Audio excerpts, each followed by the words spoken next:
एक तरफ सरकार जहां कोरोना को परास्त करने में जी जान से जुटी है, तो दूसरी तरफ ऐसे भी लापरवाह लोग हैं जिनकी लापरवाही का खामियाजा समाज के लिए बेहद खतरनाक साबित हो सकता है।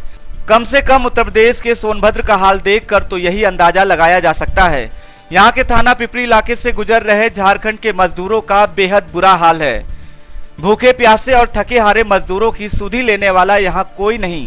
ना ही अब वो सरकारी संगठन सामने आ रहे हैं और ना ही निजी संगठन। और तो और जिस तरह के सरकारी दावे किए गए थे कि सभी प्रवासी मजदूरों का मेडिकल चेकअप होगा, वो भी यहाँ बेमानी साबित हो रहा है। दरअसल सरकार की पहल पर प्रवासी मजदूरों को उनके घर जाने की अनुमति मिली है। इसमें सरकार भी मजदूरों को सरकारी साधन से उनके घर पहुंचाने का काम कर रही है। तो ऐसे लोगों की भी संख्या काफी है जो खुद ही मजबूरी और बेबसी के बीच घर जाने के लिए लंबी दूरी तय कर रहे हैं। ऐसे ही लोगों में झारखंड के प्रवासी मजदूर भी हैं। लॉकडाउन 3 में मिली कुछ राहत के बाद ये सभी अपने घर जाने के लिए निकले थे। इसी बीच इनका काफिला यूपी में सोनभद्र के थाना पिपरी इलाके से निकल रहा था। प्रवासी मजदूरों के काफिले में बच्चों और औरतों का भी झुंड है जो घर जाने की आस में लंबी दूरी तय कर सिकंदराबाद से 10 दिन बाद पिपरी के रेणुकूट पहुंचे, तो इनकी सुधि लेने वाला भी कोई नहीं था। अब वो सरकारी या निजी संगठन भी नहीं दिख रहे हैं जो लॉकडाउन के पहले और दूसरे चरण में चल रहे राहगीरों को भोजन और पानी उपलब्ध करा रहे थे। दरअसल इन्हें खबर लगी थी कि ट्रेन चलने लगी है, जिसकी वजह से घर जाने की आस में लंबी दूरी तय कर यहाँ तक पहुंचे थे। यहाँ पर उन दावों की भी पोल खुल गई जिसमें कहा गया था कि मजदूरों का मेडिकल चेकअप होगा। मजदूरों को जानकारी मिली थी कि ट्रेन चल रही है, जिसकी वजह से वो लोग यहाँ तक पहुंचे थे। खा पी रहे कैसे, कहाँ से लेते हैं?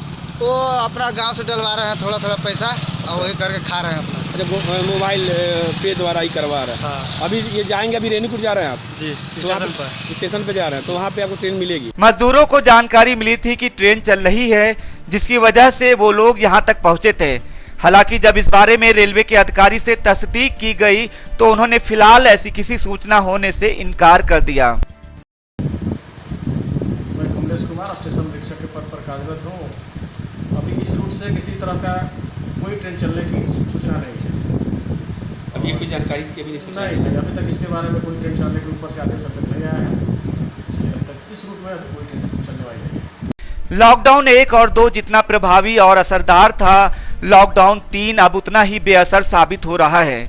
हो सकता है नियम और शर्तों के साथ लॉकडाउन 4 का भी पीएम मोदी ऐलान कर दें, लेकिन हकीकत यही है जब लॉकडाउन 3 की ही धज्जियां उड़ाई जा रही हैं तो लॉकडाउन 4 का महत्व क्या रहेगा।